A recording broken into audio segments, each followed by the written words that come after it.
All right, ladies and gentlemen, how you guys doing? I am Reverend Ordo, the Mandalore Common Sense, and my good guest, my good buddy, my brother in arms, Tin Man, from the Yep. real worldwide Resistance Network. Yep, the Worldwide Resistance Network, and I'm trying to figure out, should I do regular Monster or Meth Monster Blue? Check them out on X, Facebook, Rumble, YouTube, and even at the next sex shop, he's selling good stuff on his store, including anal beads and butt plugs and nipple piercings. Rabbi butt plugs. Just kidding, folks. No. We will be honest. We are selling the Rabbi or the Zionist butt plug T-shirt. We have one. I made one. I am Reverend Ordo, Mandalore Common Sense, and the Anonymous Republican Network presents GreyJedi TV. Okay, so what we got going here? Trump's big fuck up. Oh, well, that's quite a long list, my friend. I care to narrow it down. Okay, we all know that journalists, reporters, even we the people have a right to freedom of the press, right? Yes. And according to the First Amendment, under the freedom of the press, I'm taller now. Yeah, you have a right to protect your source. Now, there's a leak, according to Ground News. You're referring to the leak regarding the military pilot that got shot down and was wounded and stranded in Iran? Yes. Apparently, I've looked a great deal into this, so I'll spare you the trouble. From what the Pentagon is saying and what Trump is saying, that information placed that person and the extraction teams in great danger because it tipped the Iranians off. Apparently, this was internal stuff that got leaked out and was published by the press. Now, the press is not liable, but the person who leaked it is, because it was not supposed to go public until after the rescue mission was accomplished. And also, Trump threatened Iran in a very big way that would definitely violate international law and the Geneva Convention by saying Iran will be obliterated tonight, meaning off the fucking map. Yes, and I have some updates on that for you. I've been paying very close attention to the news because, it's been fucking fear porn like a motherfucker all over the place regarding this issue, like if it's going to escalate to nukes being used, what was going to happen. Like it's been a very scary 48 hours for everybody. But it had come out just within the past hour or so. Trump has extended the deadline by, I believe, 2 weeks after I forget who it was. It wasn't the Iranians, but it was after a deal had been reached. And it says Strait of Hormuz to open following U.S.-Iran ceasefire agreement. So there has been somewhat of an agreement. Not entirely, but pretty much we are at the point of a prospective ceasefire. And this was negotiated by quite a few people. China pushed Iran big on this, to squash things. And other Middle Eastern countries helped bring this to the table. I'm trying to find the exact the exact article, but because it was like a headline news, but I'm not able to find it now. But that is pretty much the meat and potatoes. Is they have agreed to a ceasefire and a temporary opening of the Strait of Hormuz, while they iron out an ironclad deal. Okay. Alex Jones slammed Trump's ominous Iran threat. That is a definition of genocide. It is. It is a definition of genocide. That was actually this morning's broadcast where he was touching on that and saying a bunch of other things in regards to that whole thing. And pretty much Jones has not been happy with the direction Trump has been going. He has been very vocal that ever since the falling out with Elon Musk 8 months ago, it's just kind of been a hard left turn. And it's just been getting progressively worse. Trump has done some good things, and Jones is quick to point that out. Pretty much, he is still at the point of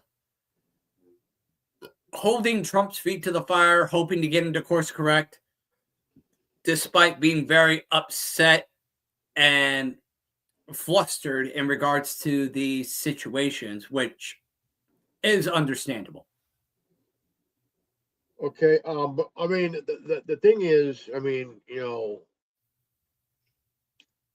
he's not really.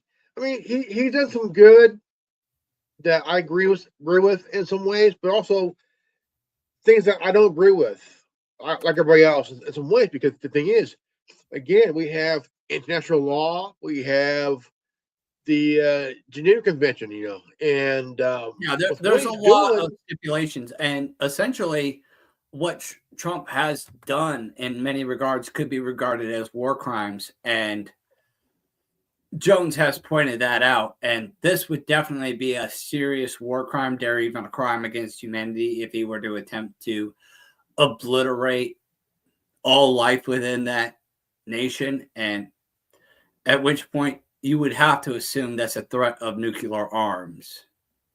I was with my mom at her appointment this morning. I came across an article of Trump wants to charge ships passing through the Hormuz, any ship to go through the Horn of Hormuz, or call it. And it's like we don't own that. It's just another thing like the Panama Canal. We don't own it. That is not what's happening. The Iranians Trump put forth a 10-point deal, and the Iranians put forth a 15-point deal. And one of the stipulations in Iran's 15-point deal is that it will be $2 million per ship so that they can rebuild infrastructure. That was put forth by the Iranians, not Donald Trump.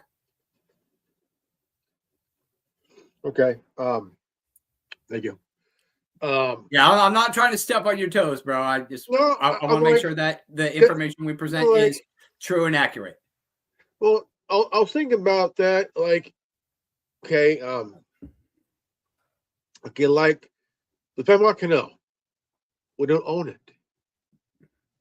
Jimmy Carter gave it back to the people of Panama back in 78, 79. And Reagan got mad. He said, we bought it, we own it. We didn't buy it. We stole it. And the thing is, again, there are international laws that we have to follow, that every country has to follow, And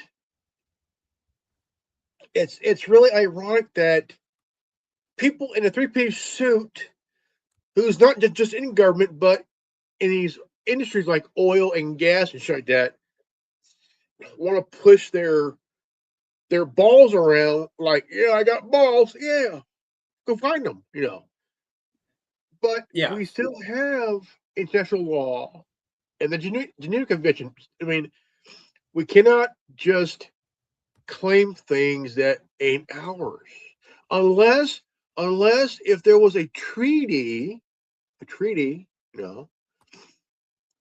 then maybe.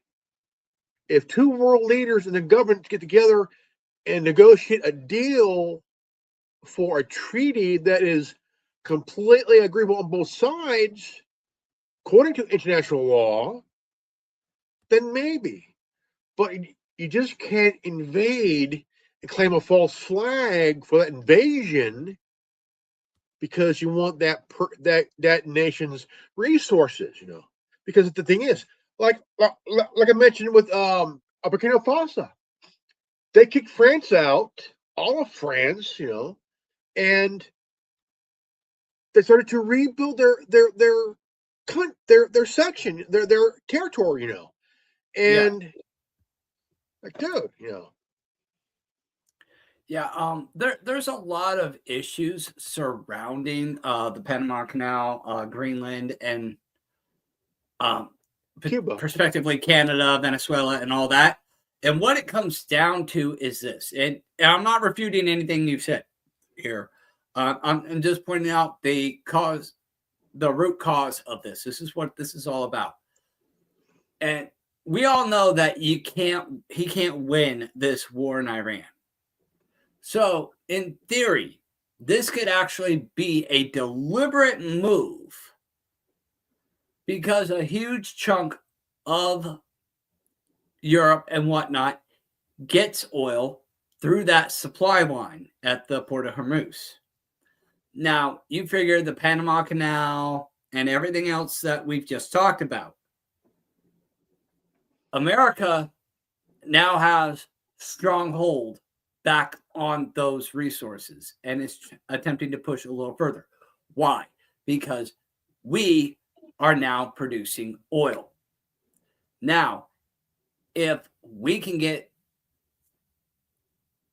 the Iranians cut out because of the Strait of Hormuz issue, that means that all these people would have to buy oil from the United States, which would boost the United States economy.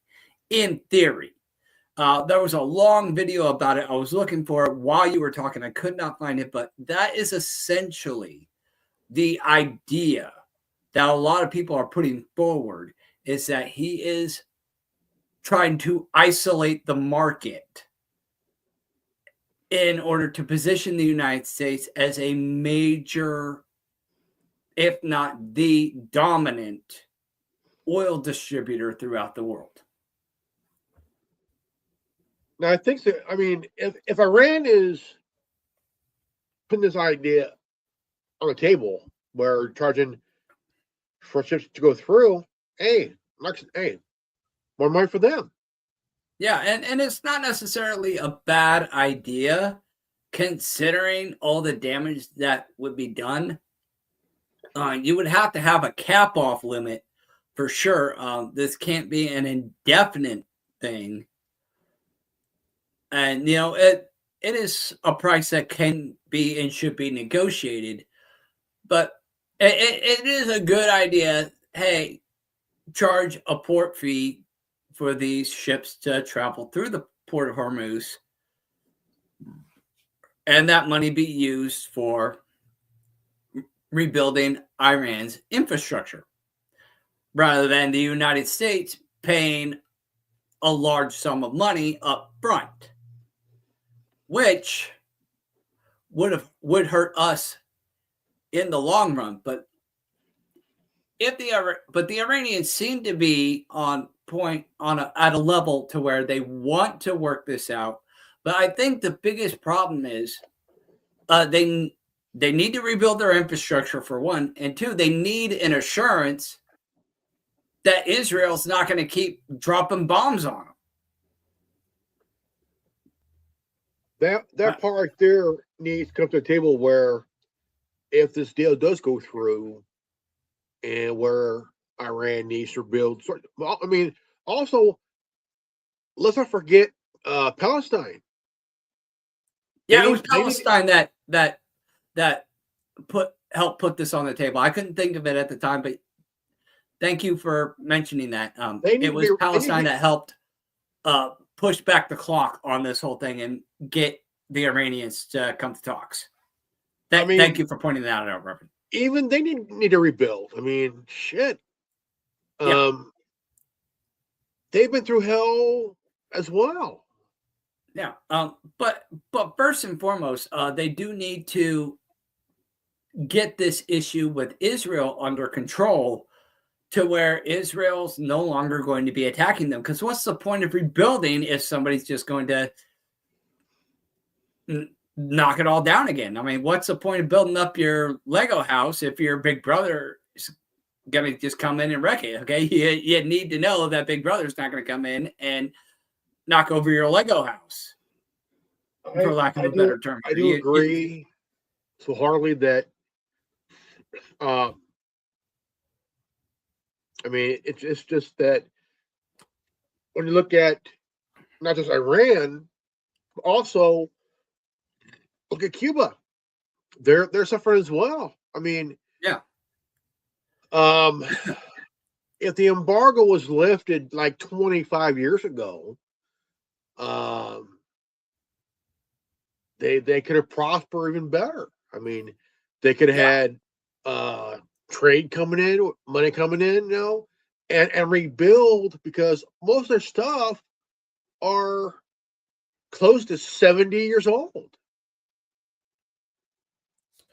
Yeah, and surprised they're really still working. I'm like, shit,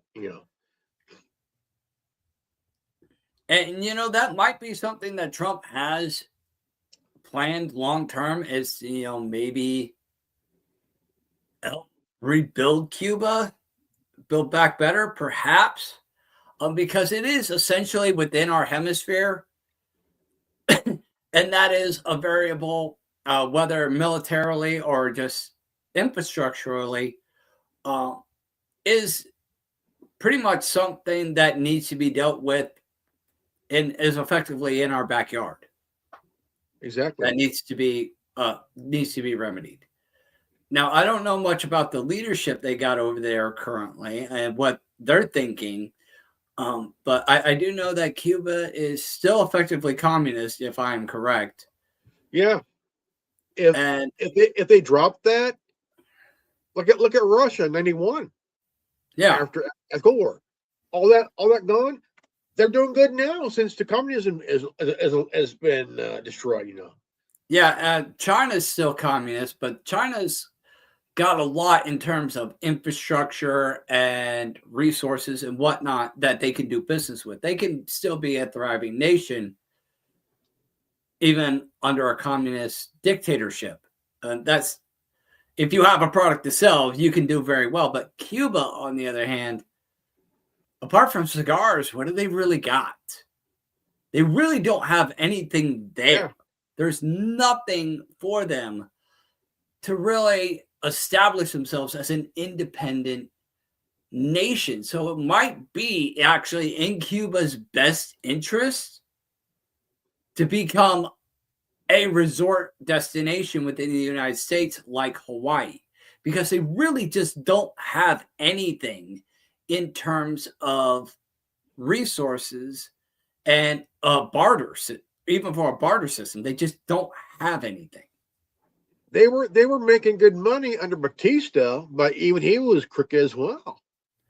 Yeah, but again, that was how many years ago? How many decades ago?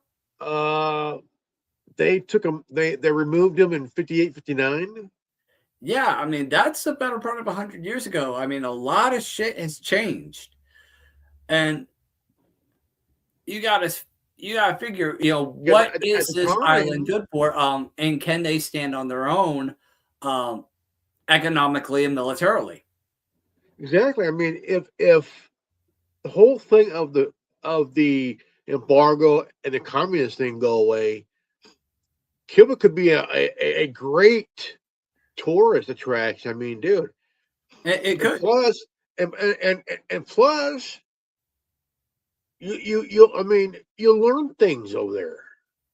The Oh yeah, history before Batista and Castro. I mean, dude, it was a great resource.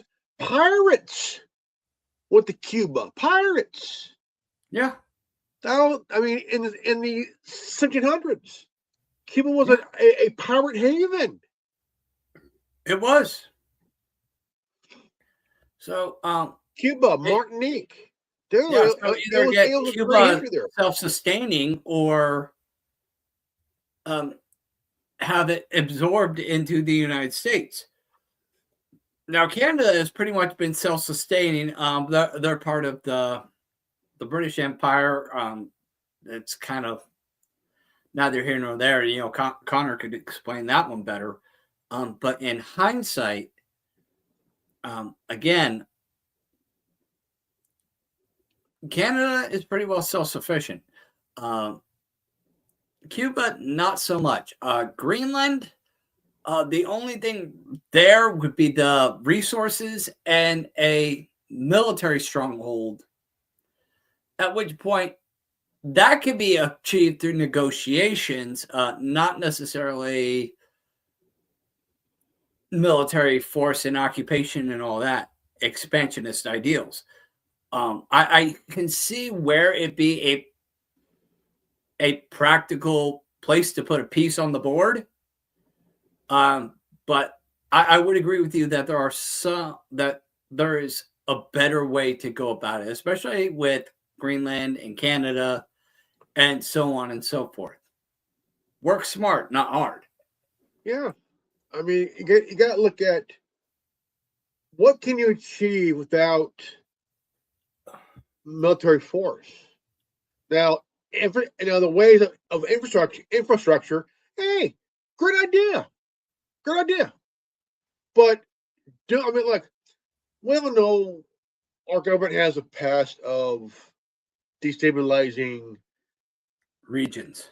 democratically elected regions, and like Congo, like Patrice Lumumba Mm-hmm. just became prime minister. You know, democratically elected by the people. Oh, God forbid, the sky's falling and Chicken Little's is finally getting that big dick. Really? Oh wow! Well, dude, whatever. But the thing is, Calm down. kidding aside, I mean, we we need to think infrastructurally Yes. through trade and negotiations. But now, it's obvious they're gonna send in the CIA, right, to destabilize. Try to find ways to really get people to turn. But the thing is, the CIA has done it since 1947, dude. Well, not just that. You know, as you're talking about places in the Middle East and whatnot, I mean, look at what Israel's been doing in terms of regime changes in the Middle East. I mean, it generally doesn't go well when you have the CIA and Mossad working together and doing these regime changes. Okay, those are two very bad systems that need major league overhaul, if not just obliterated and flushed down the toilet.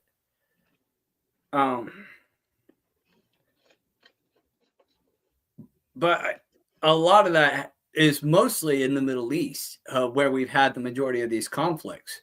And you notice prior to the nation state of Israel, we didn't have conflicts in the Middle East.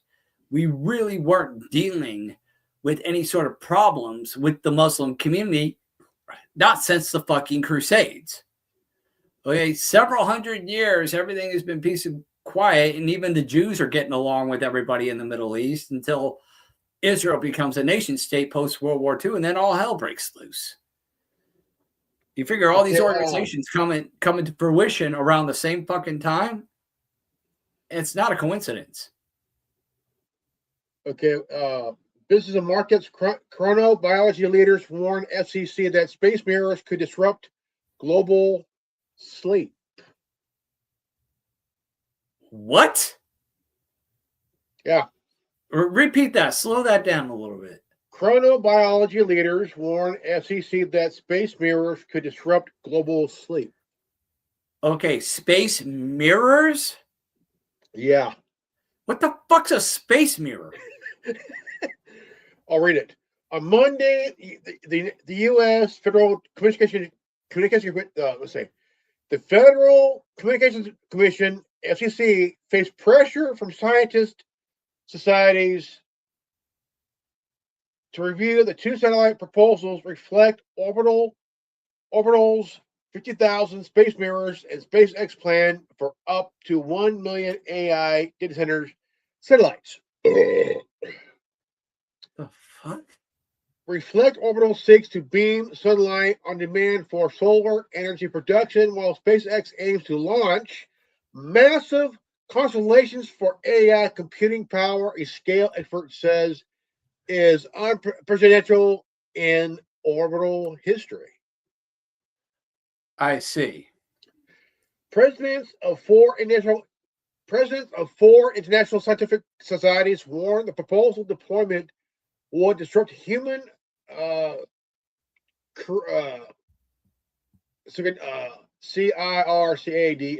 circadian rhythms and wildlife migrations. Astronomers fear increased sky brights will permanently scar the natural night skies.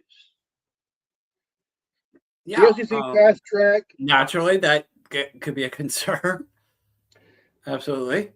The FCC fast track evaluation without requiring full environmental impact assessments as current international space regulations remain inadequate to address cumulative risk from the large-scale commercial deployments. Estimates from the European Southern Observatory, the ESO, suggest that constellations could cause a very large telescope, VLT, to lose up to 30% of its data, prompting calls for strict reflective limits.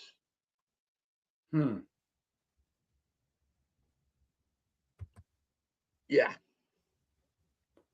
Bizarre.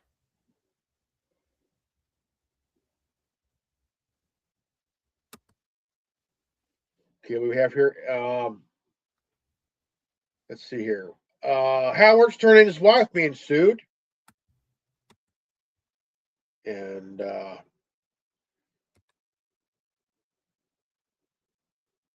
Softings shock jock Howard Stern and his wife being sued over. Okay. Let's see here. Sorry, I'm in the process of locating and reposting your feed so that Sued accused of hostile work environment. Hostile work environment, ladies and gentlemen. Like, okay. I mean, look, we all were fans of Howard Stern. The guy had women bare ass in his studio, live, bare ass, and he was the first person to have somebody naked on radio. He actually was a pioneer in that regard. And had an Octomom bare ass sitting on one of those vibrating saddles for clit. Yeah. And now him and his wife Beth are being sued, accused of hostile work environment.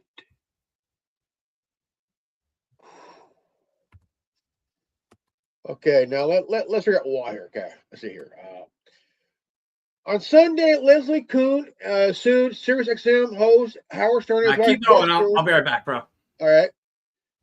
Allegedly, they fostered a hostile work environment during her employment as the executive assistant. Working at the couple's 20,000 square foot Southampton mansion, Kuhn claims she faced immense pressure on the household from their animal rescue operations to disorganized business practice. Disorganized business practice,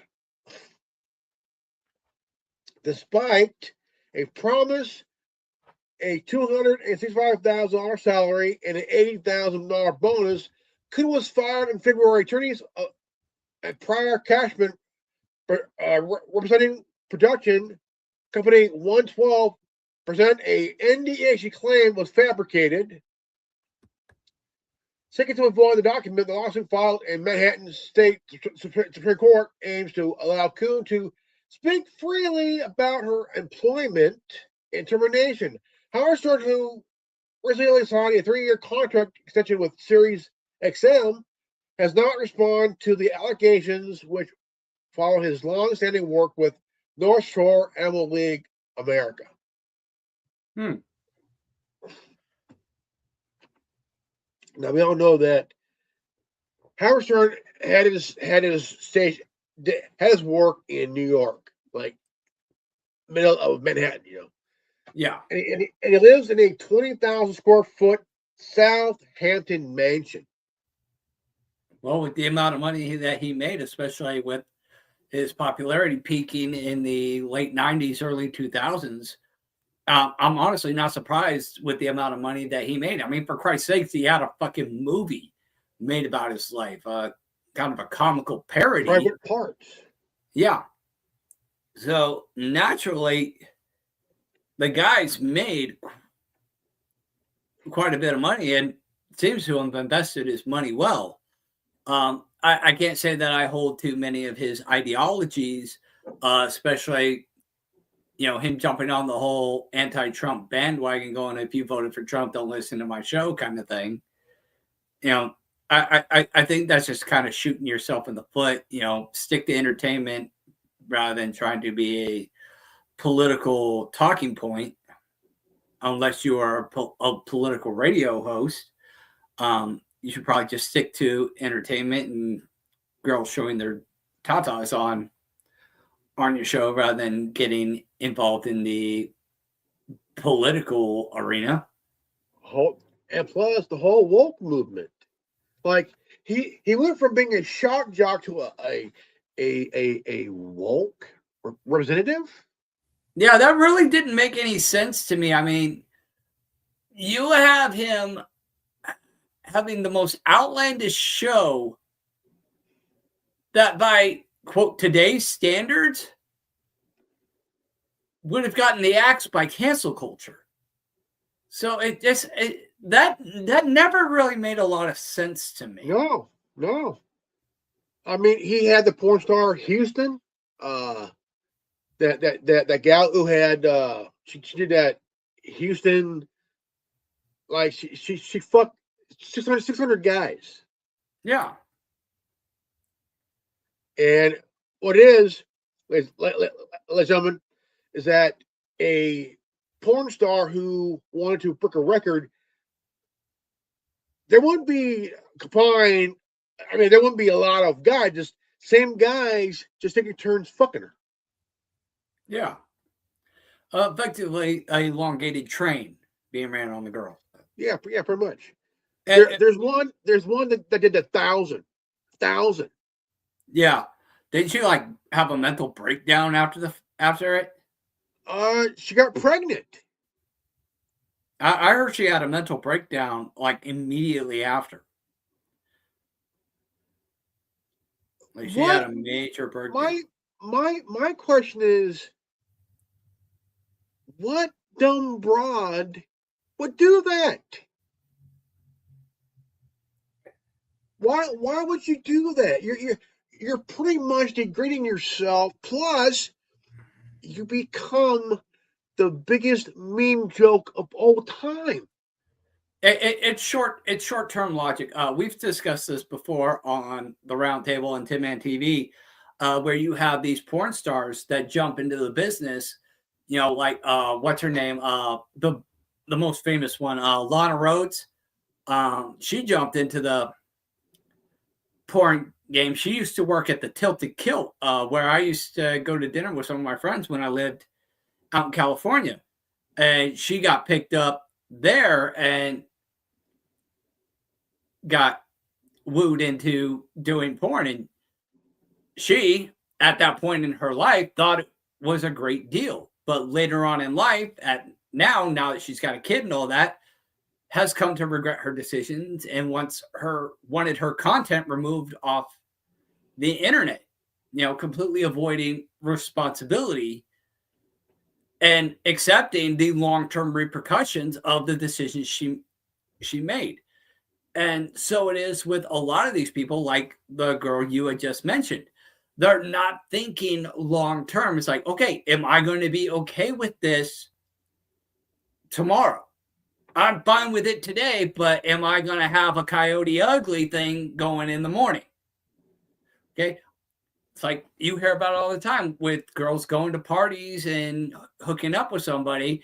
And then the next day, it's kind of a coyote ugly thing, or they wake up and regret it and decide, oh, well, I'm going to scream rape in many of these cases. We've heard countless cases of shit like this where people, women in particular, and there's nothing against women. There are women who will take accountability for their actions and responsibility and so on and so forth. But it seems to be a common thread that perpetuates the idea that women will avoid accountability at all costs, and that it is their kryptonite, and that they are loyal to their emotions and how they feel in the moment, but don't consider the long-term repercussions of their actions. They're fine with it today, but tomorrow, that's a different story. You have porn stars that have kids, but later on they go back. Mm-hmm. They go back once they're older, and not just that. Yeah, you have porn stars who become mothers and grandmothers, and their daughters and granddaughters are in the business. Yeah, it does happen. And like I said, it's not a generalized consensus that all women avoid accountability. Some people, I would argue most people, whether they be male or female, there are a large percent that will avoid accountability. We've met plenty of women and plenty of guys like that. And there are plenty of men and women out there who will take accountability. The door swings both ways, but in the mainstream narrative, especially in the red pill community, it is the common consensus that women are incapable of making intelligent decisions. That's where the argument is coming in. Should you repeal the 19th Amendment? Should we go back to the days where women had no rights, had no say, and not only could they not vote, but they could not hold public office, work in varying areas in the private sector, and couldn't even choose their own husbands, based on the idea that women are loyal to their emotions and how they feel in the moment and would avoid accountability at all costs. And that is not all women, but that is something that is being perpetuated in society for a narrative, I would say. Whether that is right or whether that is definitively correct, I'll leave that to the individual to decide. I'm just making a generalized observation. But getting back to Howard Stern, he's getting sued for harsh work conditions. But yet, how long did this person work for Stern, and why is this only now coming out? That's a good question. It's a good question I would ask. I don't know. You had a few people that worked for him, like Artie Lang. He was a comedian, worked for Howard Stern off and on, who had history of not just alcohol but drug abuse. Yeah, even while working, and had to step away. I think that Howard Stern's program is kind of a it's out there. It's out there, but yeah, people that work there later on come out and say, "Hey, look, yeah, I did this. It was all not what I thought, but yeah, I'm making money working, but yeah, I had issues. I mean, that's understandable. I mean, that's like if you're working at, say, like for Chevron or Xerox, and Yeah. it's you have a hostile work environment. It depends on who's in charge and who's they choose to really affect people or make them feel comfortable, Yeah. which And which is like which is kind of like a double-edged sword. yeah, which leads me to my next question again. How long did he work for Howard Stern? Did this person work for Stern? And why didn't they try to find another job? And is this hostility or the elements of this alleged hostile work environment violating any laws that would warrant a lawsuit other than, say, duress? The person was hired in 2022 Okay. as an office manager for Sirius XM, the Harrison Show, and was ultimately promoted to executive assistant in January of 2024. And by May of that year, she moved into a couple's residence in the Southamptons in New York. The complaint was filed on Sunday in the Supreme Court of New York. Kuhn was told she was to help Beth manage the home staff, create staff, schedule, handle staff payroll, and aim Beth Stern in the day-to-day operations in her home, feline rescue, and fostering nonprofit Beth's Furry Friends. Kuhn said she was fired in February for cause, and the Sterns forced her to sign a NDA and a non-disclosure agreement, which she said were fraudulent and forceful. She's also terminated manufactured. She calls her firing fraud kind of thing, Okay. So I mean, there's a lot of variables to look into, right to work state versus at According to will the lawsuit, Kuhn is seeking damages or hiring, but once NDA and confidential agreements were struck down, allegedly she was forced to sign them during negotiations over her termination. She also wants the host and his wife, cover her costs, her court costs. Yeah, see, there's a lot of variables, and that's going to be for the courts to decide on that one. But I can't imagine that's probably going to go too well for her, considering the amount of legal backing and financial capital that Howard Stern and the organization have. I mean, that's going to be a real uphill battle for her. She might win in the court of public opinions, but I don't know that It's a win court. Yeah. That is here in California. Donald Trump has endorsed a Republican candidate for governor of California. Oh, and he didn't even ask for it. Okay, so Trump has endorsed who for California governor? One of the top two. One's a sheriff out of Kern County, and the second guy is English. He's an Englishman. Lives in California. Okay. He's endorsing the English guy, but he didn't even ask for it.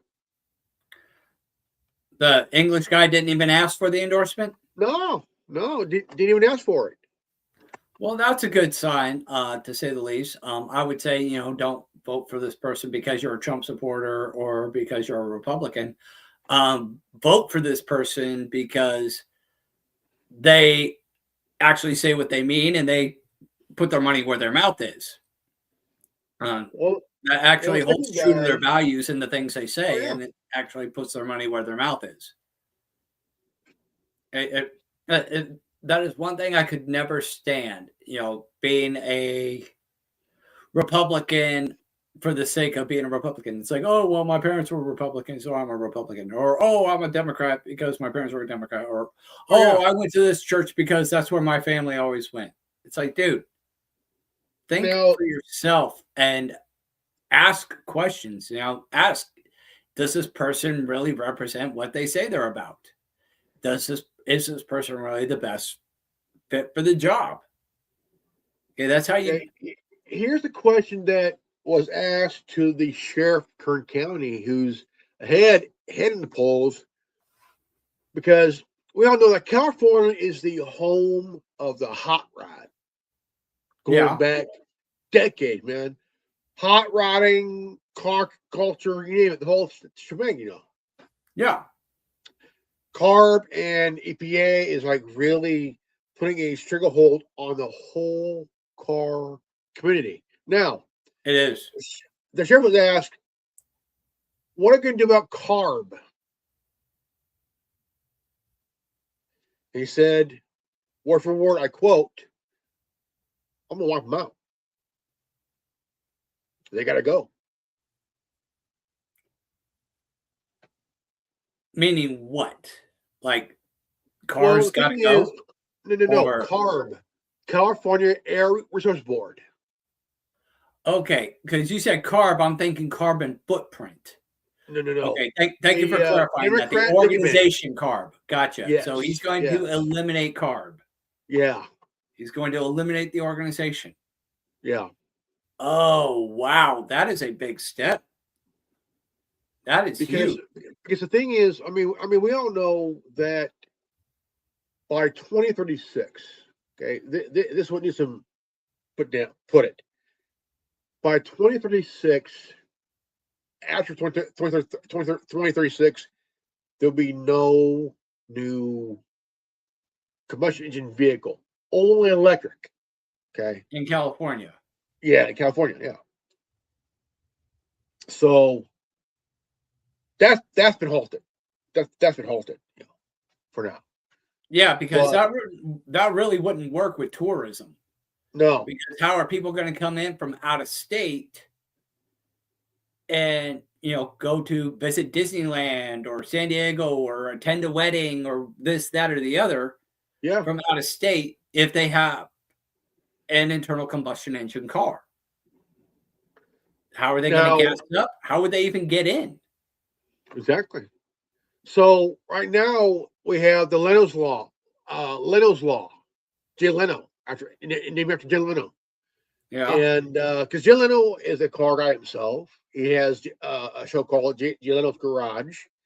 Awesome program, by the way. Really cool.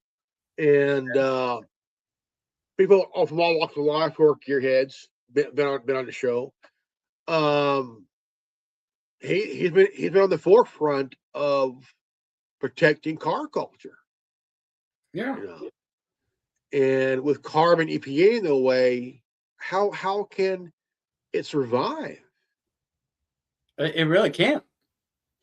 I mean, not just that, but you have the halt of rigs that are combustion engine. Yeah, that's another factor. International rigs, they're not going to be able to do cross country or even state to state or drive all day on one charge. And it would take hours just to recharge. Could you believe I seen a Tesla rig? I don't doubt that they exist. I went to pay one of my bills a couple of years ago, and I seen this guy sitting in the middle of a electric rig. Guy just sitting in the middle. I'm sitting like, what the fuck is this shit? Like, yeah, I guarantee you it's probably for local use because I guarantee you that thing ain't going to be driving cross country or even across state lines. You figure from San Diego to Phoenix, or is a 5-hour drive, or not from San Diego, Palm Springs to Phoenix is a 5-hour drive. So you figure, coming from where you live, that'd be a good, just to the Arizona border is like a 2-hour drive, an hour to 2-hour drive from Palm Springs to the Arizona, California border. Now, coming from where you live, that is a 3 to 4 hour drive. Now, you and I like that is not going back and forth. No, it's not. You and I talked about this off and on for about almost a year now. And I mentioned that, the best reason, if you want to drive EV, it's best to do it locally. Yeah. And within the state, and also within the state, depends on how far you go, because think about the cost of fuel for your car, like your Impala, and an EV. Yeah. To charge an EV, Now, for example, we all know that GMC just brought back the Humvee, the Hummer, but it's an EV. It's a 7,000-pound car, SUV, 1,000 horsepower. Holy shit! But it takes 4 days to charge this fat fuck. Yeah, see, that's just not conducive because people got to be able to go when they need to go. Okay, if I have an emergency, say I'm driving this electric Hummer and grandma gets into a fucking accident. Grandma falls down the fucking stairs, breaks her hip, and I have to rush to the fucking hospital. I can't because my EV isn't charged. It's not conducive. And I've got to wait 4 goddamn days for this thing to charge up before I can go and make sure grandma's alive. To me, brother, the best Humvee ever I've seen the Hummer H3 and the H3T. Why? Because the engine in this little bastard was the same kind of engine that was in the Chevy Silverado and the GMC Sierra. 300 horsepower. It had a 6-speed automatic or a 5-speed stick, whatever. But it wasn't diesel. It was gas. Yeah. And it would have saved General Motors. But no, we got to shut down. Like, come on, man. Look, tall bean counters, fuck you. You had a gold monarch there with H3. It wasn't fat. It wasn't flat. It was just right. They were targeting the female market, Yeah, the biggest problem was, why not target both men and women, no matter the age, but yet this would have saved the line, It could have, but, bad marketing, bad timing economically. You had the economic crash in the late 2000s, around the time that Bush was heading out, Obama was heading in. So you had that, and you have the environmental aspect and the push to go green and all that was really starting to kick off back then. You didn't have EVs like you have now, but there was definitely that push. Oh, you shouldn't drive a Hummer. That's bad for the environment. A lot of people were bitching about that. And, again, with the hard economic times, you rev your engine. $20 right there. It just was not a conducive time. They had everything working against them. Oh, yeah. Ladies and gentlemen, look at my new lawn ornament. That was effectively it, yeah. So it was just really bad timing. Yeah, the H2 all the way around. Not bad looking, but yet would I own one and drive it? No. Because I don't want a lawn ornament that fucking size. Yeah. H2, dude, H1 was fine. It was great. H3, I agree. Great marketing. I mean, it would have been a great marketing, but yet we were in a bad recession. Nice play. But here we have GMC bringing back the Hummer. Why? Yeah, probably not very conducive right now, considering it's still kind of a flip of the coin as to where that's going to land. It's like trying to take a fat, wet St. Bernard and push it through the cat door. Now I've just got this image in my head. That'd be nuts. Damn, St. Bernard, take down the door. But yeah, you were saying they want to put turn it into an EV, right? It's an EV. I've seen two so far. Okay, that's just not going to work. 4-day charge on an EV, it's not going to sell well. No, nobody's going to buy that just on that variable alone. I think the only people who would buy an EV Hummer are people who own an iPhone. A hoity-toity iPhone, who's willing to spend money, lose brain cells, and still be a virgin because he has a little dick. Yeah, it definitely screams small dick energy. Oh, yeah. Especially being an EV, that is definitely beta small dick energy. So, oh yeah, dude. Yeah, I mean, I can't really say that I argue the point. Unless if you're a ciabatta Jew with a little dick.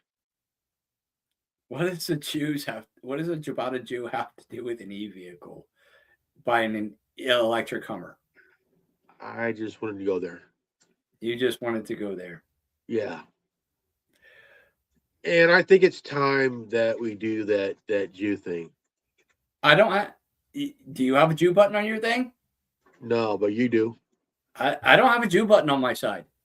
This is your stream, so I don't have the Jew button. Oh, you bastard. Hold on. Let me see if I can do something here. Let me see if I can pull a miracle out of my ass. Hope you wipe, but don't eat a flame floor. Well, let me see what I got here. Let me see if I got something here. Ladies and gentlemen, let's pray that he doesn't do it near a bonfire.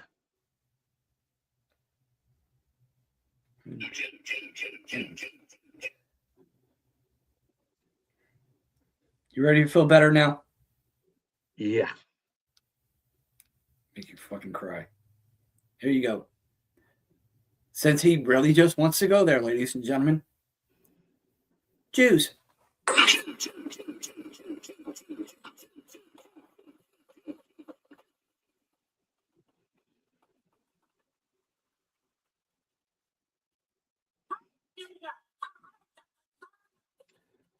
Ah.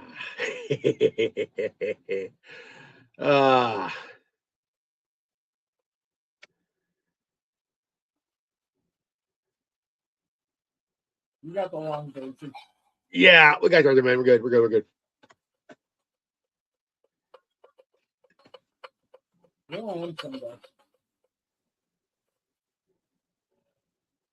All right, folks. Yeah, we got there. There, feel better now.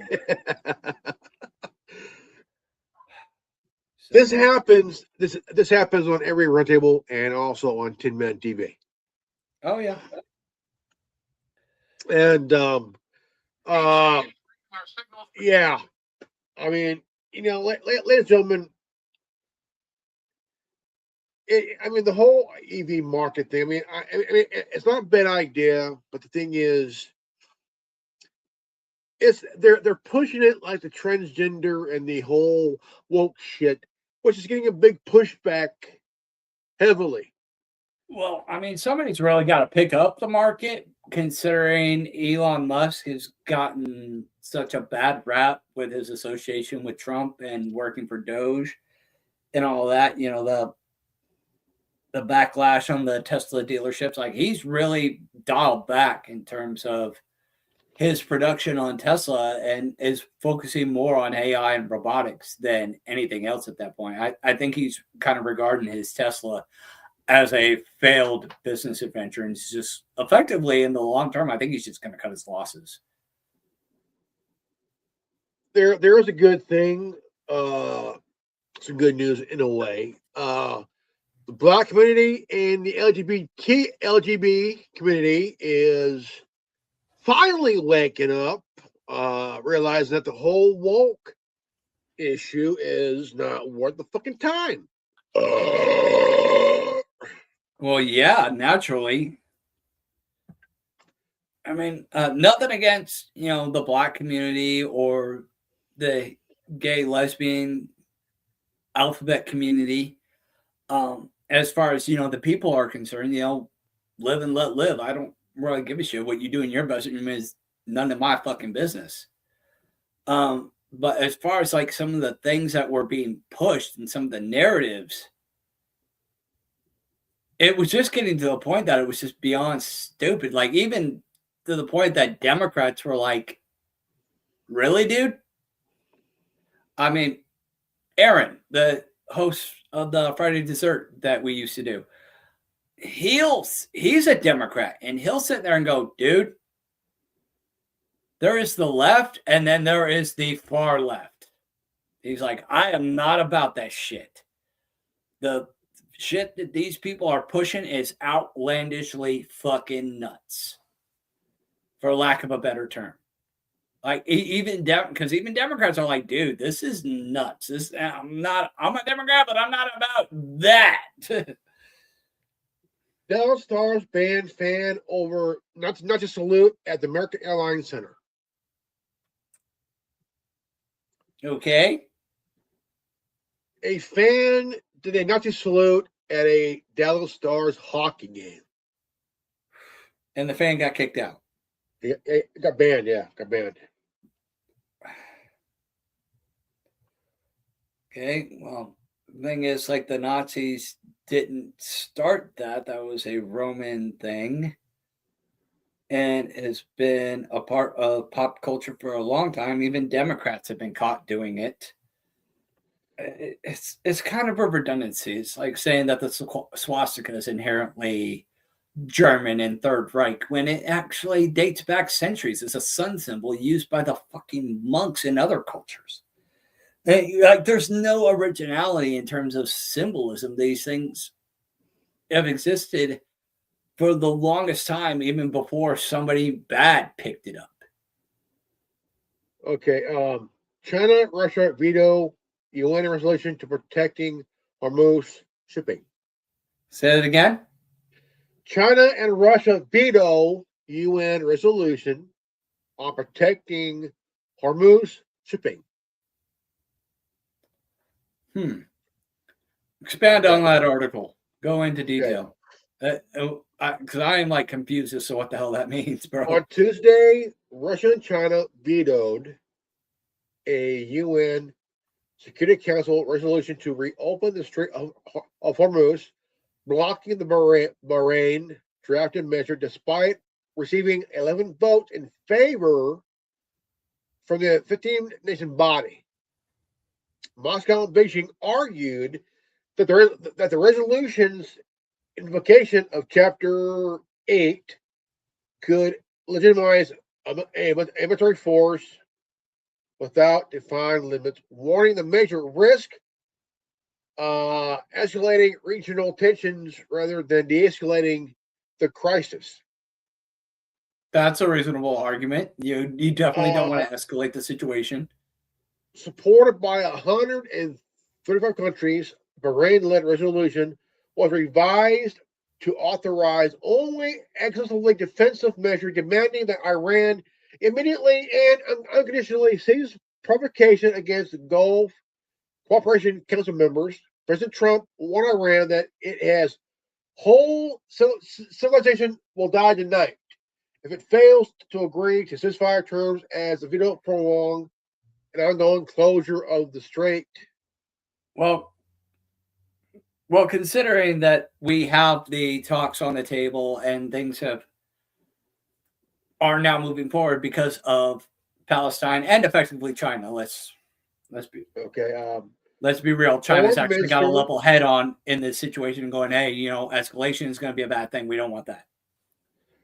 Foreign Minister Abdulatif bin Rashid Al Zani stated that Iran attacks on neighboring countries cannot be justified, underscoring the persistent geopolitical friction preventing the unified international response to the crisis. Well, I mean, realistically, what the fuck would the UN be able to fucking do?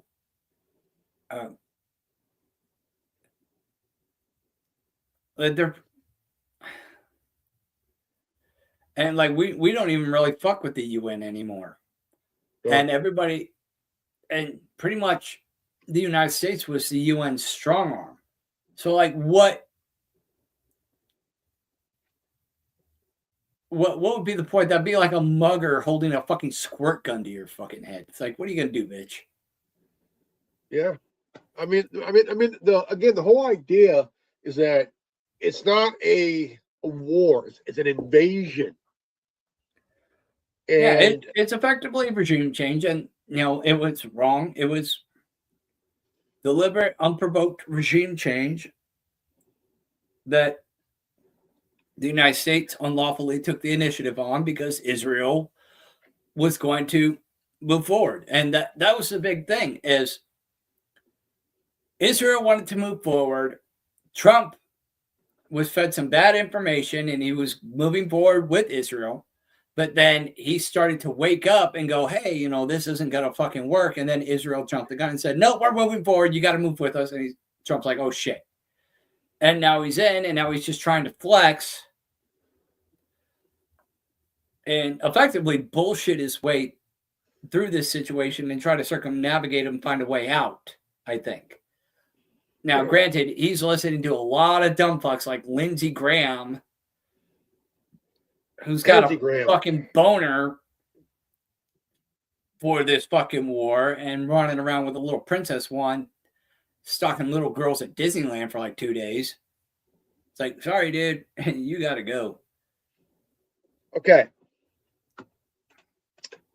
We all know the history of Alcatraz. Yes. No history. Now, I said this to my dad. We went to breakfast after my mom's appointment. Okay.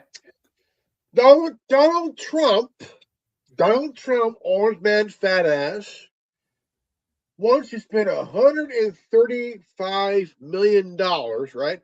$135 million to flip Alcatraz into a prison, to reopen it.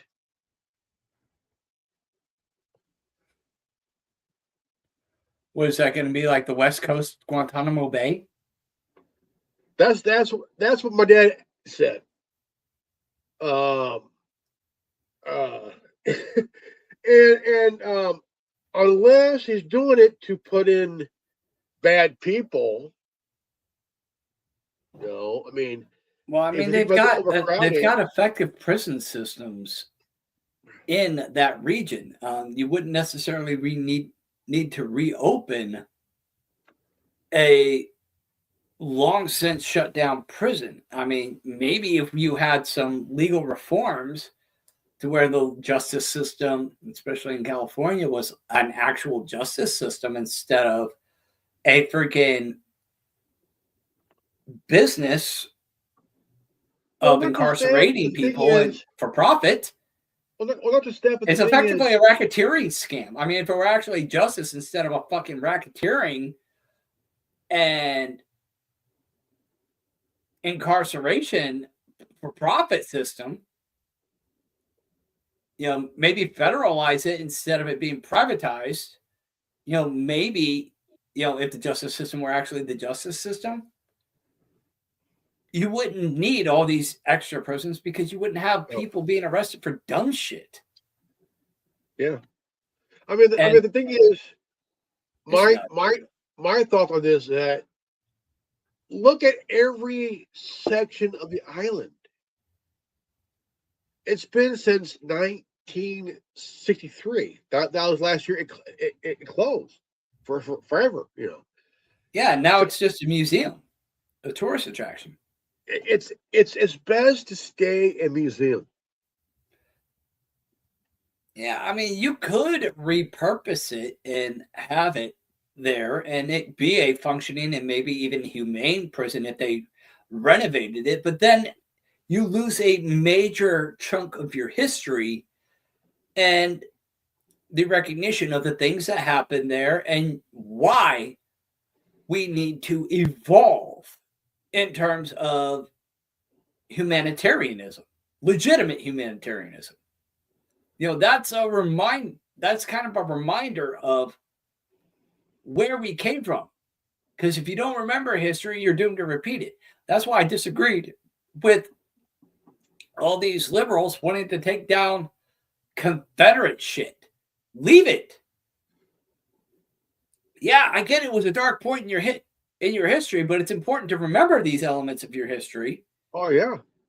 You're not necessarily celebrating it, but it's important to remember it so that you don't repeat the mistakes of the past. Exactly. It's like, oh, we got to take down this person because he was a slave owner. It's like, dude, he was a former president of the United States. Oh, well, we got to take it down because he was a slave owner. Slavery's bad. Okay, great. Slavery's bad. I don't disagree with you on that point, but there are elements of our history that we should remember, even especially the bad shit we did and the mistakes we made. You got to own that shit. You got to remember it. Otherwise, you're going to repeat it. In the game I got, Watch Dogs 2, there's a mission where you go to Alcatraz. And the job mission is you have to save a guy who's been held prisoner by the Oakland PD on Alcatraz. Okay? You go in, you save his life, and you escape by boat. Yeah, you sure as hell ain't gonna swim to shore from Alcatraz to Chicago. No. Or not Chicago, San Francisco. And it's been in many pop culture, movies, video games, Yeah. I have three of them. Homefront from 2011, Black Ops 2 from 2012, and the movie The Rock with Sean Connery. Yes, The Rock, one of the best movies ever. And Sean Connery. Well, almost anything that had Sean Connery in it back in the day was freaking awesome. He's a badass, man, dude. Shit. Yeah, especially in his older age when he got away from doing James Bond, the stuff that he put his hands to, like The Rock or Entrapment, fucking great movies, man. Great. Also, the Birdman from Alcatraz. The Birdman from Alcatraz played by Burt Lancaster. Yeah. Yeah, it's important to remember our history. And if you repurpose the prison, I can understand from a functional standpoint, maybe where that might be a good idea. But at which point you lose the history. And if you just did some reforms of the legal system and the criminal justice system to where it was actually a legitimate system again, you wouldn't have the need for opening new prisons to alleviate the problem of overpopulation in the prison system. There's a few that can still be reused. If you can recycle a can, you can recycle a prison. You can. Because it may be costly. Look, it may be costly a little bit, but it'll be less than building a new one. It would. It absolutely would. But there's pros and cons to everything that you'd want to do. Like I said, there's pros and cons to repurposing Alcatraz. But you got to weigh those pros and cons, and you got to see if maybe there's a better alternative to remedy the problem that you're trying to remedy. Oh yeah, I mean, I mean, at least that'd be my thinking. But who the hell am I? I'm just a freaking bald guy. Yeah, I mean, I do agree 100% because the thing is, Alcatraz, it would cost billions and billions of taxpayer dollars to put in new towers, to put in new fencing. I mean, the whole thing, and not just that. Again, the history. Yeah. I mean, you have Eastern State Penitentiary, haven't been used since '72. That's a museum, you know. Yeah. And Alcatraz is a museum. I like things where they are because it's to understand, but also it's haunted too. Yeah. You have and ghost it makes hunting. for a good tourist attraction, which generates revenue. Oh yeah. You figure that California is hurting as is. You want as many tourist attractions that would get people to go to Northern California. I mean, what else do you really have besides the Bohemian Grove and the Rock? What do you have in Northern California besides the Redwoods and Alcatraz? Nothing. There's really nothing up there. Oh, yay. I can look at I can go and drive across the Golden Gate Bridge. Great. Okay. But that really doesn't generate revenue. Going and seeing the Redwoods doesn't exactly generate revenue. But people, taking a ferry and paying to go and tour Alcatraz, that does generate a bit of revenue. Oh yeah. Yeah, I mean, absolutely. I've always I went to the Bay Area, what was it, 5 times in my lifetime. The last time was 2006. Just turned 30. And that was 20 years ago.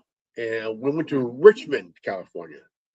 And that's where my sister, her husband before they got married, and my ex-girlfriend lived there.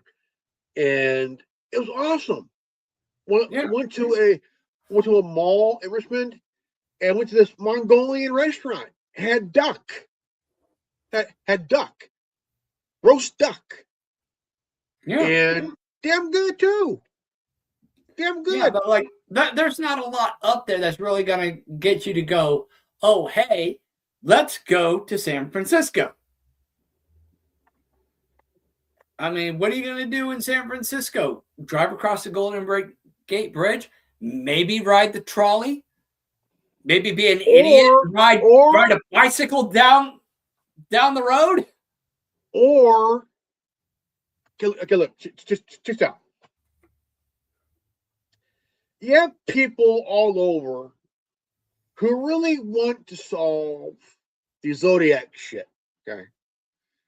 Yeah. And that's been going on for decades, dude. And they're not going to solve that, but more power to you if you want to do that. But capitalize on it. Yeah, people going to the Bay Area where the murders happened, and it's kind of like solving the mystery of why is Hillary Clinton quaking by the bonfire.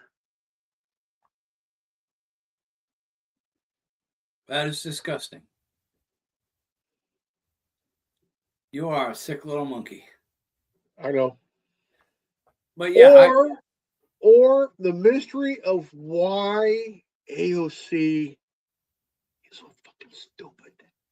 I mean, she went from giving drinks and hand jobs to looking like the daughter of Mr. Ed. I mean, she always looked like the daughter of Mr. Ed, but going from I know that. Mixing margaritas to mixing up politics. Yeah. That's kind of a from drinks and hand jobs to the Green New Deal that failed. Yeah, that's extremes.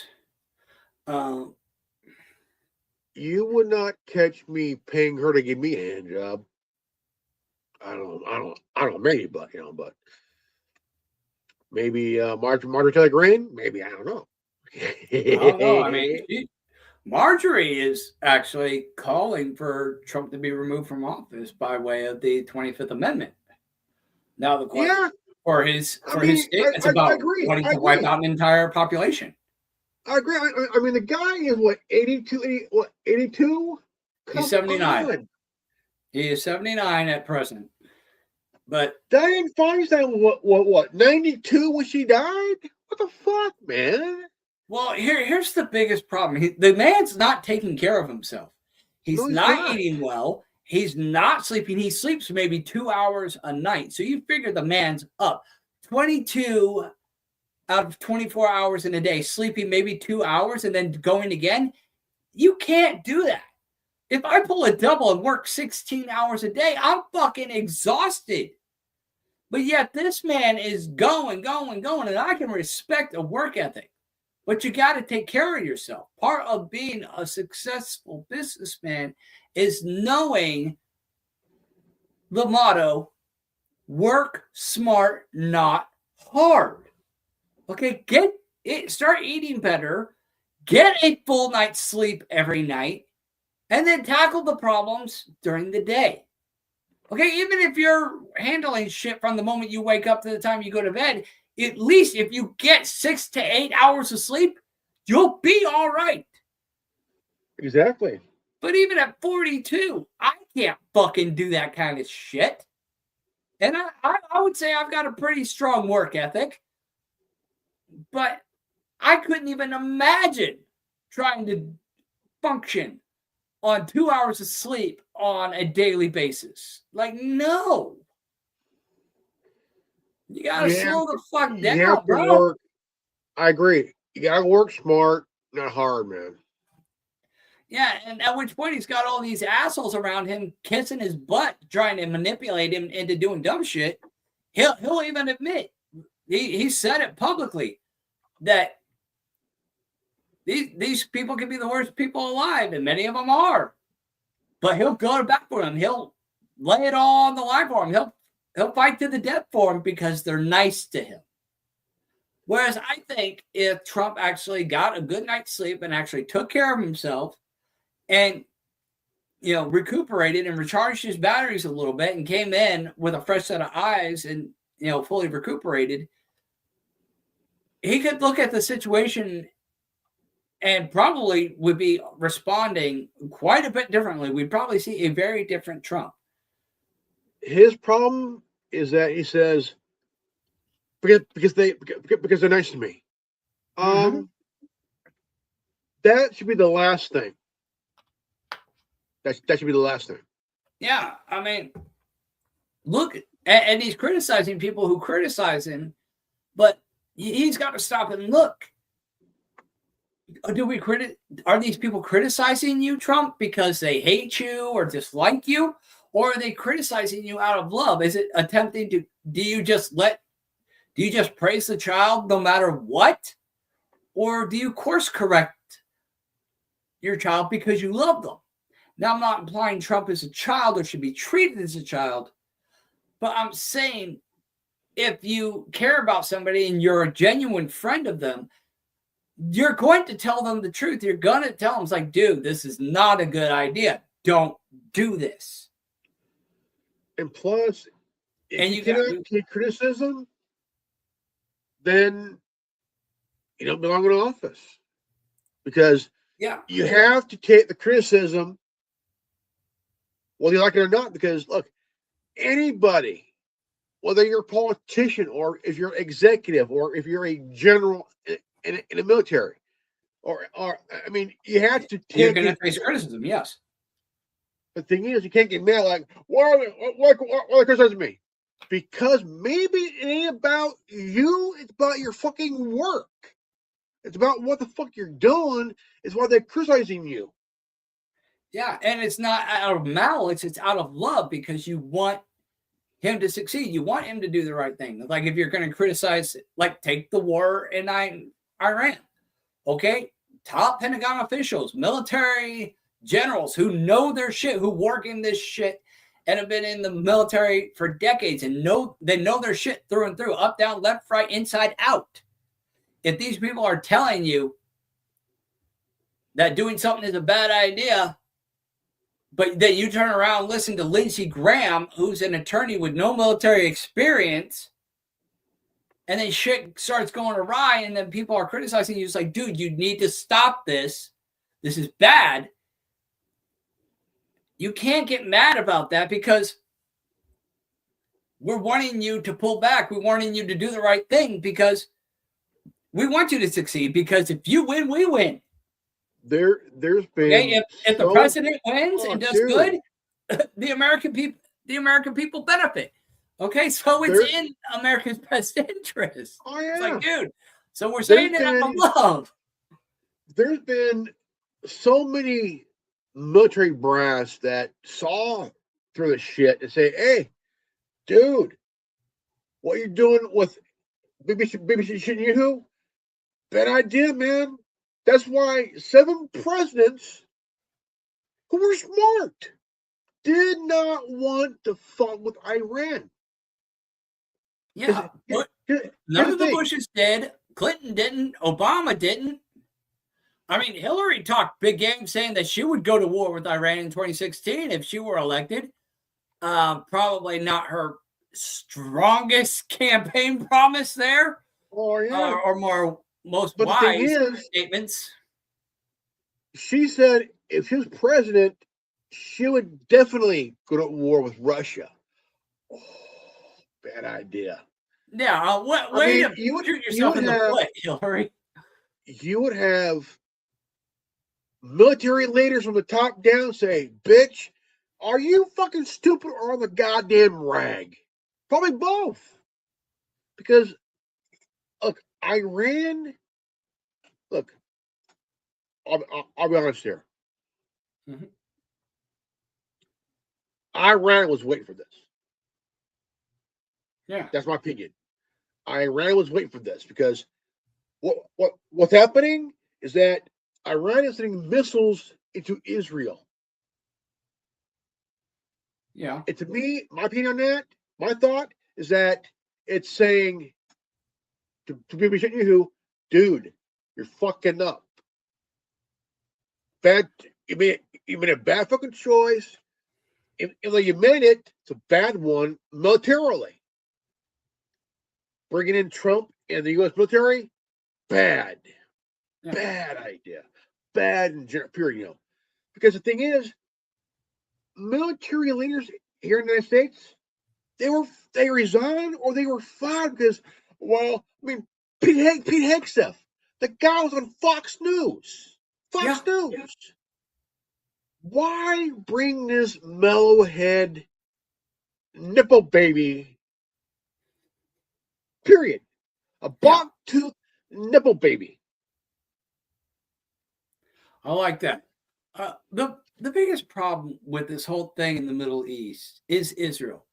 Israel is effectively the Cuba of the Middle East. They're not a country that can stand on its own 2 feet at this point. No. They have been, the only reason they exist economically and militarily is because the United States props them up. Now, can Israel be a self-sustaining and self-defending nation? Under the right circumstances, probably yes. But Israel needs to dial it back and chill the fuck out with its military expansionist ideas. And I think the biggest win, if you could call it that, if you want to really appease the Iranians and squash this whole thing, and I'm not saying this to be anti-Semitic, you got to give the mullahs Bibi Netanyahu. I'm not advocating for violence, but the guy is a war criminal. He is vastly unpopular with his population. His own military and governing personnel have stated that the guy is completely legally out of his fucking mind and insane and is guilty of numerous war crimes. Okay? If Trump wants to squash this, all he has to do is say, look, Iran, I'll give you Netanyahu. If Trump goes and says, I will give you Netanyahu to end the war today, I guarantee you, Iran would probably go for it. Because if nothing else, even if we didn't give them a dime or help them in any way with infrastructure or even agree to the deal for the $2 million per boat through the Panama Canal, or not the Panama Canal, the Strait of Hormuz, Iran will probably go for it. Because the biggest problem has been Netanyahu's warmongering. Even if you don't give Netanyahu directly to the mullahs, if you pull him out and try him for war crimes, I guarantee you the mullahs would be creaming in their pants and be like, hey, we cool, bro. If Trump went in there and said, okay, we will do a regime change in Israel and try Netanyahu for his war crimes, and we will assure you that there will be no more attacks from Israel, they would be like, deal. And even if you had nothing else on the fucking table. The president needs to go, and so does the foreign minister. They all need to go. Agreed. Yeah, like you said, we need a regime. There would need to be a regime change, and Netanyahu charged for his crimes. If Trump went and promised the Iranian people that, they'd agree to what I'm willing to bet they would agree to whatever Trump wanted. They would suck his dick if that's what Trump wanted. All he has to say is, we will eliminate Netanyahu as a problem. We will arrest him. We will have a regime change in Israel. And there will be no more attacks. And I guarantee you that the Iranians would probably erect a statue in Trump's honor. Like, seriously. I seriously think that. And, Alex Jones, if you're listening to this, buddy, for real, bro, get that thought out there and get it circulating in Trump's head. If you do to Netanyahu, like if Trump does to Netanyahu like he did to Nicolas Maduro, and then charges him for his war crimes and gets good leadership into Israel, and to the point where there will be no more attacks on Iran, I guarantee you Iran would be like, dude, have whatever you want. You can have the Strait of Hormuz. Here's a good idea. You can have whatever the fuck you want. We'll build a statue in your honor. Get that in Trump's ear. Let's do what we did to Saddam. Let us people deal with them. I mean, at this point they probably will. So don't call me anti-Semitic because I'm on the side of the Israeli I'm saying people. Maduro. Take him back and let his people try his ass.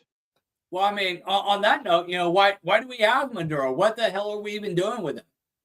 I mean, he's got all this information about all the fraud, all the money laundering, all the election fraud, because all that was run through China with Venezuela as essentially the final node.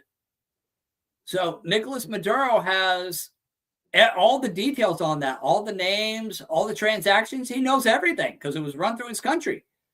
What's happening with all that? If I was Trump,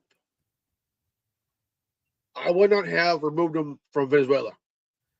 I would have made him a deal. That might have been the deal. Because otherwise they would have killed his ass. No. His regime would have killed his ass. Instead of bringing him to the United States, meet him at a neutral spot, make a deal. No, it wouldn't have worked that way because the communist figureheads down there would have seen to it that he would have been killed before he ever got anywhere close. A lot of people have war gamed that. The best move was, and this is what was speculated, is that Trump and Maduro made a deal, but that deal required them to extract Maduro out of Venezuela so that he couldn't be killed before he could hold up his end of the bargain. Okay. That's why it said that there was that raid in Venezuela and why there's no military, why there's been no legal backlash, because it was a deal that was made between Maduro and the United States government to extract him for informational purposes. They made a deal. Then he put in that one broad who won the Nobel Peace Prize as the interim president, and she has to abide by his shit through the threat of force. Yeah, I mean, that's a whole other issue in and of itself. But to answer your question regarding Maduro himself, I think that's why Trump's gotten off the hook with that, because when you look at the fine print, you might find out that the United States government made a deal with Nicolas Maduro, but one of the conditions was he had to be extracted so that he could hold up his end of the deal. Otherwise, his people would have seen to it that he would have been killed. The communist loyalists would have killed him, and we'd be back to square one. So it's highly probable that the United States government made a deal with Nicolas Maduro that required him to be extracted militarily and look like a, quote, regime change in order to save his life so that the terms of the deal could be honored. Okay, let's do the theory. Last story of the night. What you got? U.S. Democrat lawmaker visits Cuba, calling Trump to bring the rhetoric down. Say that again. A U.S. Democrat lawmakers visited Cuba, calling on Trump to bring down the rhetoric tone. Okay. Okay, going back to Venezuela, or not Venezuela, Cuba. On Sunday, U.S. Representative Pramila Jayapal of Washington and Jonathan Jackson of Illinois concluded a 5-day visit to Cuba, denouncing the U.S. fuel embargo as an illegal blockade of energy supplies and economic bombing. President Trump imposed a de facto oil blockade this year to pressure Cuba's government, while also restricting remittance and threatening tariffs on any country providing fuel to the island. Now, this is like threatening any NATO country that would come to the aid of Greenland. Same kind of threat. Jackson warned that without aid, there's going to be a huge migration coming towards the United States, describing the island as the most sanctioned part of the planet Earth right now.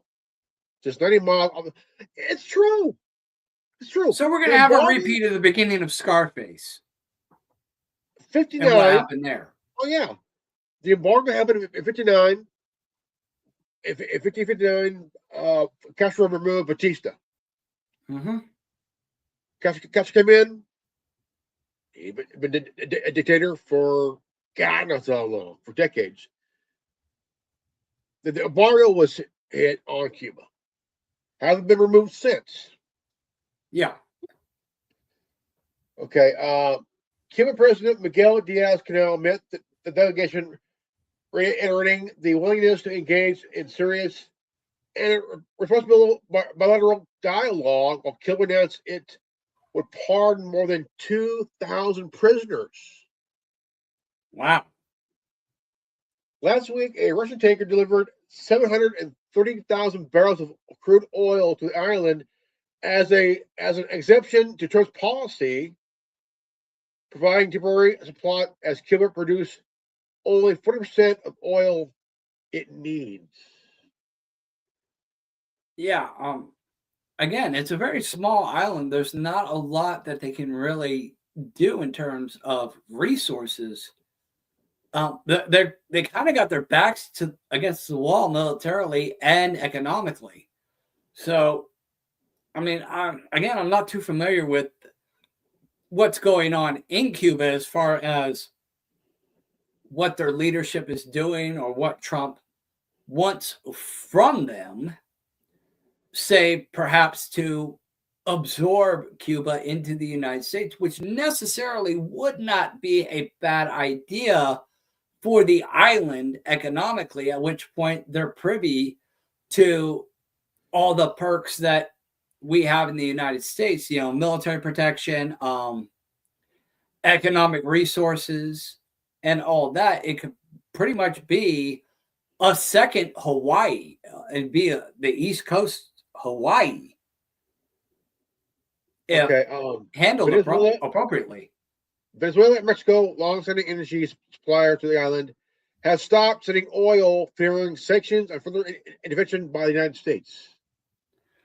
Yeah, I mean, Trump's putting down a lot of pressure, but at the end of the day, what's the overarching goal here? What's the big picture here? Again, I think maybe if Trump is trying to keep the Strait of Hormuz closed and put pressure on all the countries in Europe, Russia, China, and all those areas, and make the United States the predominant supplier of the world's oil, that might make more sense. I mean, if we're controlling all those resources on the Western Front, and we're essentially making the Middle East cock block the rest of the world in terms of oil production and distribution, that would make the United States the top dog in terms of being the number one supplier of crude oil in any given market. We pretty much have a chokehold on the market there, which would really help the United States' economy and really drive down costs here. I can't really say for the rest of the world, but we have our for example, in Texas, they have oil drills happening in Texas and other parts of the country, and we can still make money that way as well. But the thing is, California is getting foreign oil when we have our own oil shit here in California. No. Yeah. It doesn't make sense to buy internationally when you can get it domestically. Now, that would help the American economy internally if they were buying domestically rather than internationally. But if you had the rest of the world having to buy from us internationally, that would really help the Western continent's economies in terms of our economic recovery. Where we at? Was it 34 trillion debt? Yeah, I mean, that would go a long way to paying things off, especially after this military conflict. But, if the Strait of Hormuz were to remain closed, theoretically, that could be a good move for the United States.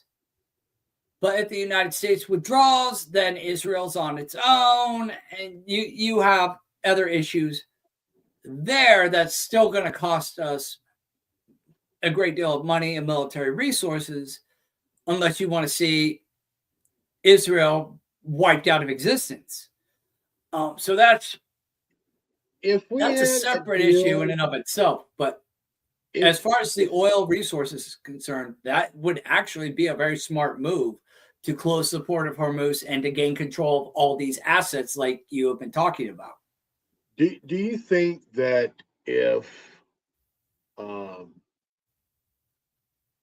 leaders here in the United States and Iran would have a secret deal going on, that would definitely push away Israel to where the port of Hormuz? I mean, I can see a deal there that would definitely end the invasion with in Iran.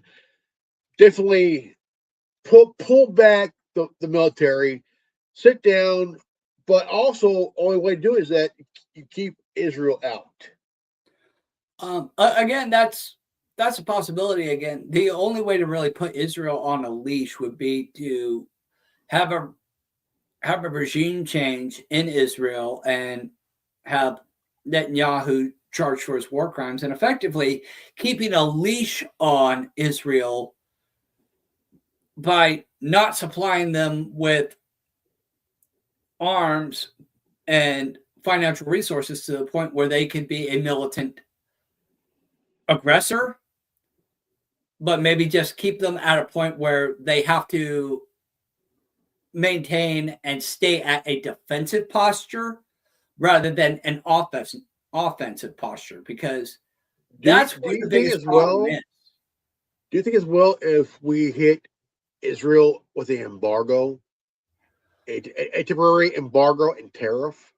It really wouldn't make any sense to hit Israel with tariffs or an embargo, because we're the one who is giving them most of their money and military equipment. Yeah. If you dial that back to the point where Israel has to revert to a defensive, non-offensive posture and just be at the point where they can sustain themselves, that would effectively be putting the leash on the dog. And I think Iran would be very happy with that. As far as any other international trade deals in terms of resources between the three countries, Iran, Israel, and the United States, I'm not sure how that would really work out, especially considering Israel is vastly limited in terms of their resources.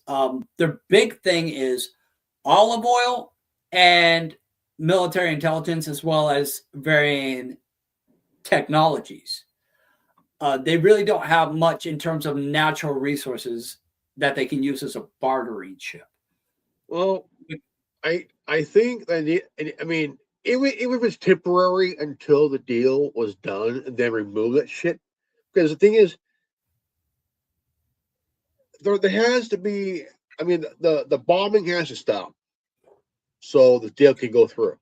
Well, I mean, if you don't want Israel to be able to bomb motherfuckers, stop giving them bombs. Well, they have nuclear weaponry, and they might use that as part of the Samsung option, which is a very real factor. Again, which is why you need to have a regime change and remove Bibi Netanyahu out of power and charge him for his war crimes, and get somebody in there who has a more level head on their shoulders, for lack of a better term. I think the only way that'll happen fully is you remove him, the president, and the foreign minister. All three. Again, you need a full regime change. Yeah.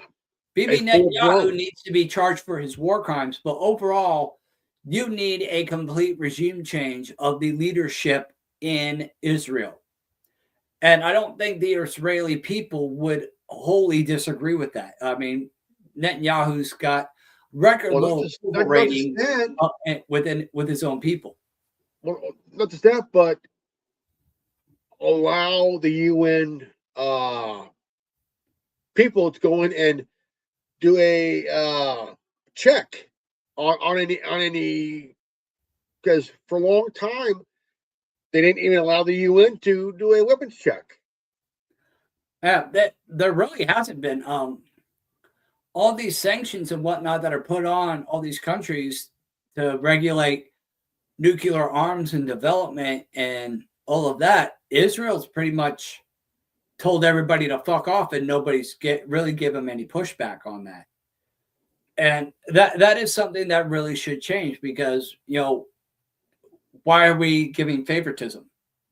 Okay, you can sit there and play the whole Abrahamic covenant and Abrahamic Accords and all this other bullshit. But at the end of the day, I don't care if it's Jew, Gentile, Muslim, Chinaman, whatever. We all got to play nice, and we all got to play by the fucking rules. And especially where something like nuclear arms is concerned, there needs to be a check and balance. If we did a nuclear weapon treaty with Russia and stayed that way, every country that has a nuclear weapon all need to have that very same treaty. Well, not even that. I mean, the initial plan with Russia was to get them away from China and form an alliance with them. But we wound up doing the exact opposite for some stupid brain dead reason. Yeah. But if we actually followed through with that agenda, got Russia away from China, got them as an ally, and turned them capitalist, because Russia wants to be capitalist. Okay, They're like Marilyn Monroe that wants in the fucking bed. Get them in the fucking bed, turn Russia capitalist, make them an ally, because that's where the biggest problem is. You got all these smaller countries, take my fingers at smaller countries, on each of these cans. And the cans are the two biggest nuclear superpowers. You got one or two smaller countries acting like assholes to somebody else in another smaller country, and it's going, and then somebody wants to push back. You go, oh, well, you can't because I got Russia.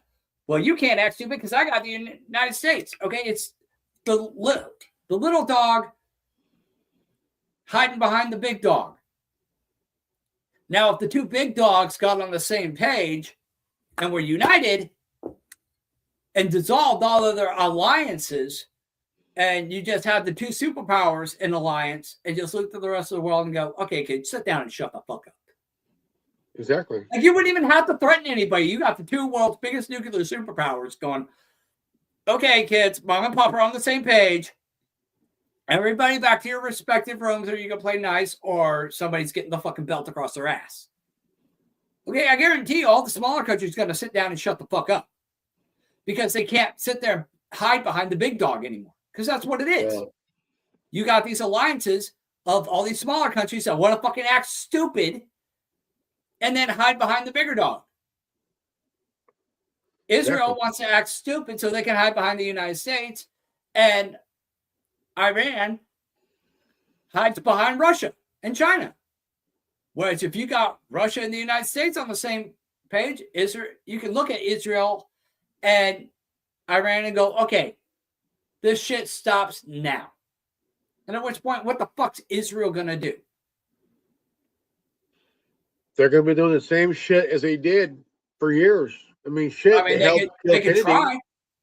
But if you got the world's biggest nuclear superpowers on your side, oh yeah, and you can just walk in there and go, okay, you're going to show me your fucking shit, and we're going to keep everybody in check, and we're not going to do this pitting the big dogs against each other bullshit while you guys acting like jackasses anymore. This is the same country. That's the game. This is the same country that bombed the USS Liberty and also killed Kennedy. Yep.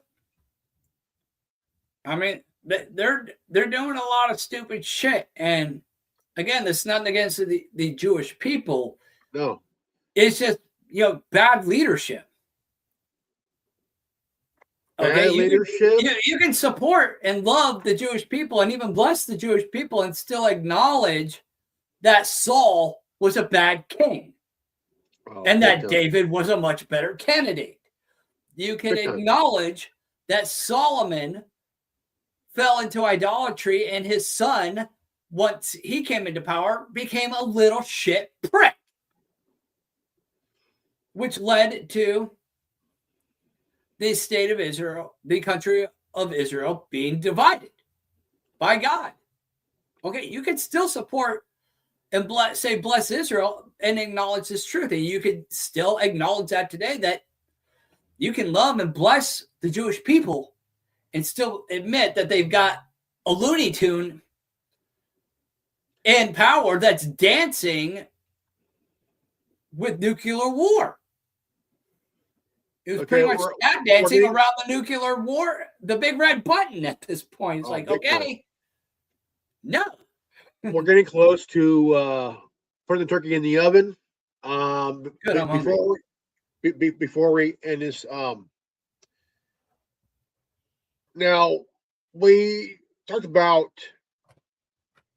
a lot of things tonight, and like we hit everything. One of the things that Cuba needs, and now I'm gonna mention this real quick before we go.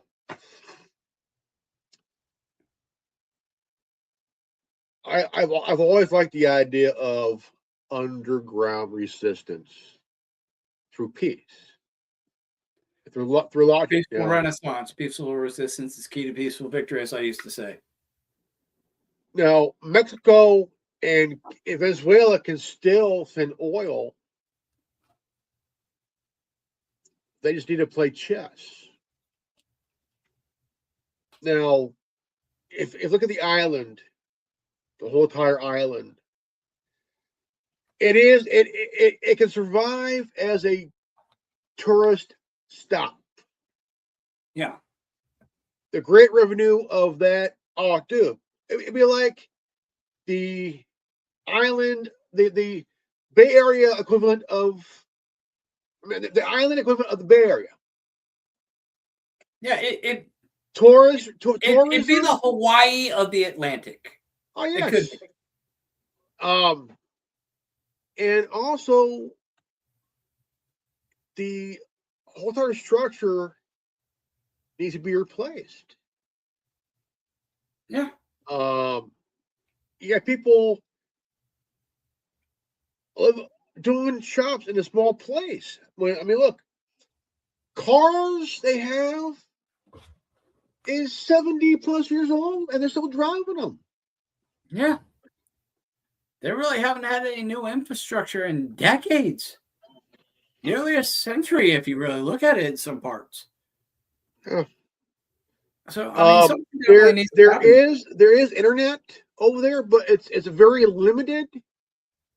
I watched a video of a guy, him and his roommate created a system where people can't get internet. Oh, nice. But they monitor it legitly, because I mean it's an underground I say a redneck internet. Yeah. And nothing wrong with that. I mean a tech company. Oh dude, you have smart tech-savvy people. Hey, build a tech company on the island, dude. Yeah. If you have tech savvy, if you have basically anything savvy, computers, engineering, dude, they can survive. Yeah. But they can do it without any military, just anything, just infrastructure, you know. Yeah, I mean, nobody really cares to fuck with Cuba. So, I mean, it would really make no sense for them to expand militarily.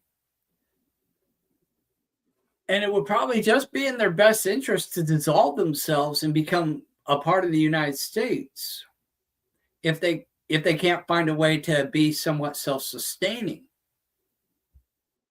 Beyond that, I don't know that they really have. If not, they could become part of Mexico. Yeah, they could become part of Mexico, or they could become part of the United States. Probably more than likely part of the United States, given their geographical location. At which point it would probably make a great tourist stop and even a hub for international shipping lanes, quite possibly. Like Greenland. Yeah. I think a lot of it has to do with control of the resources and becoming a predominant, if not the dominant, distributor of oil and petroleum throughout the world. That would really help the United States economy, and if we're not dicks about it, could really benefit the rest of the world. I'm live. But I'm guessing you got to go, so we should put the turkey in the oven. Yeah, it's time to put the turkey in the oven before Bill Clinton fucks it. Oh God. Yeah. All right. Well, get the bird in the oven, brother. Because I think I see a blue dress on the horizon. I'm Reverend Ordo, and I want to thank you guys for watching this broadcast.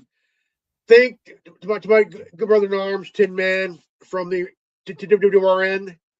Check him out on YouTube, Rumble, X, Facebook, and also check out the online store at realtwrn at printify.me. Yep, realtwrn.printify.me, and you can find all of our stuff, including Reverend's stuff, at all of our social medias: X, YouTube, Rumble, Facebook, all at realtwrn. The whole shebang. Whole shebang. All right, ladies and gentlemen, if you guys are new to this channel, like, subscribe, comment below, hit the bell for notification, and always live healthy, happy, and wise. I love you guys. Peace out. Godspeed. Buddha bless. And make sure that if you have a turkey, make sure that Bill Clinton doesn't fuck it. Amen to that, brother. Yeah. God bless you, and God bless everybody who tuned in. Peace, guys. Peace.